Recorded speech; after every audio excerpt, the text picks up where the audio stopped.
happening, guys? My name is OTG and I'd like to welcome you to the brand new series on my channel, Bianchi's Road to Red Bull. This is going to be a new series on my channel.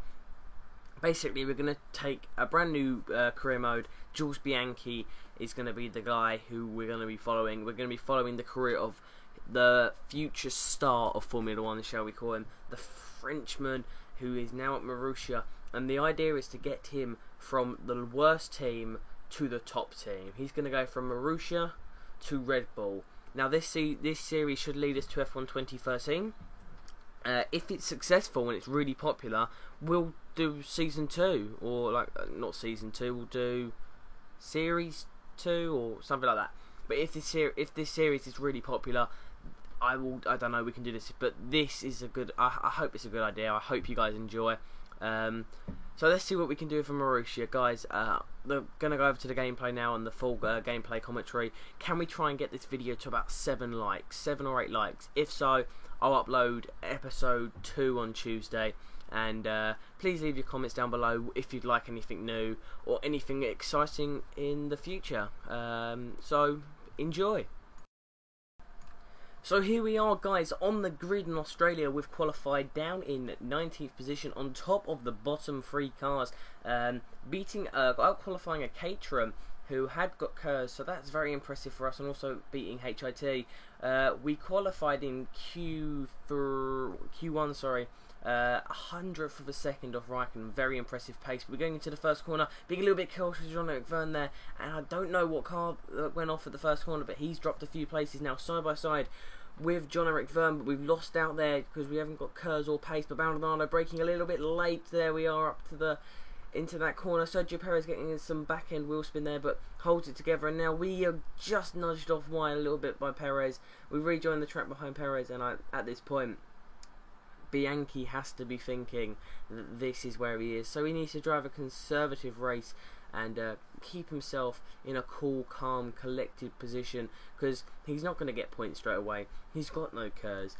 Next season, if he stays at Marussia, he'll get KERS. He's probably at this point thinking, I'm better than this car. I can do so much better. So he's held on to 12th position for 6 laps. Very impressive for Marussia in his first race. Outperforming the car by so much and outperforming his rivals. His rivals in this series, in this first season, probably going to be Toro Rosso, Williams and Force India. We need to try and break into one of their middle teams in Marussia. They are the last team, so they do get that last slot. The pit time is a 6.2, but it would have been a 4 point something, so they need to improve on their pit times a little bit. It seemed like the front axle man was a lot faster than the rear man, who funny pun, who just seemed to be lacking. So maybe need to bring in some new fresh blood to maybe make the pit stops a little bit better there.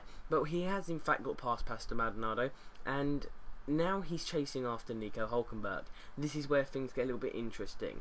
He's lost out, and he's now trying to catch up with people. He needs to push and he needs to do his job right. And then you see Fernando Alonso, who's got behind. So he then overtakes Fernando Alonso.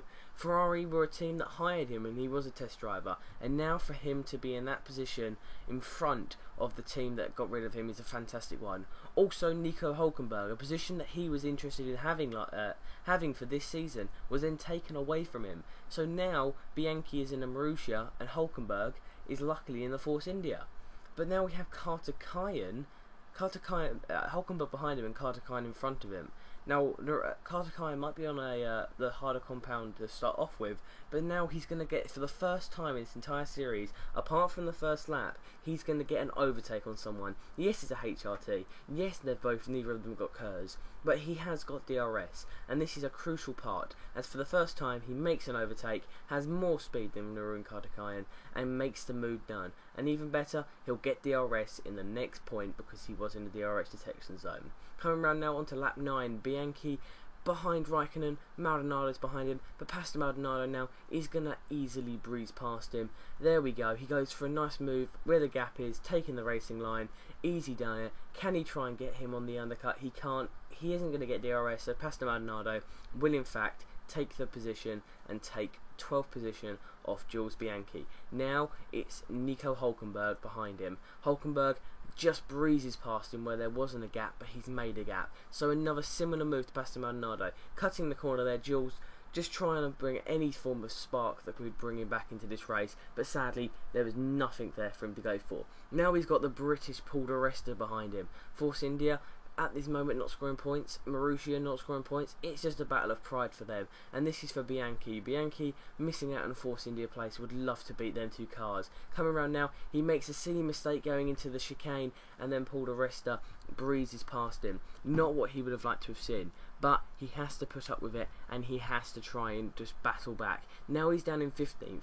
15th position isn't a bad position for a Marussia, but it isn't going to last. As we go on to lap 14 to lap 15 now, Daniel Ricciardo gets past after jumping Jean-Eric Vergne, who then looks for the move but doesn't make it. He has a glance for the outside manoeuvre, but he cannot make it round Daniel Ricciardo. So it seems that Jules Bianchi in this race is going to have to settle for 15th. And when I say settle, he will be delighted with that position. Marussia doesn't often get these sort of finishes, so for them in their first race of the season to have such positive signs is fantastic for Jules and the team. Timo Glock though finished in 24th, so maybe he can become the #1 driver at this team. Guys, I'd just like to say thank you for watching this first episode of Bianchi's Road to Red Bull. If you like this commentary style, please leave it down below, or would you like a more relaxed, or maybe if we're lucky we'll do some live commentaries of how Jules Bianchi progresses in his career. So Bruno Senna finished down in 23rd after having a failure, and Fernando Alonso also finishing down the bottom half. 15th and 16th were the Frenchmen, and the top Frenchman of the day was Lotus's Romain Grosjean. Winner of the race was Lewis Hamilton, followed by Sebastian Vettel and Kamui Kobayashi. The Drivers' Championship is how it finished in Australia, because we have only successfully had one race. Next time out, we will be exploring the I would say brand new, we'll be exploring Caterham's home country of Malaysia. Now, if Caterham are going to have a boost for this, and it is their home country, so we need to try and fight back and make sure that Marussia can beat Caterham on their home turf. Guys, just like to say thank you for watching. My name is OTG. Please tune in next time for Bianchi's Road to Red Bull. Bye guys.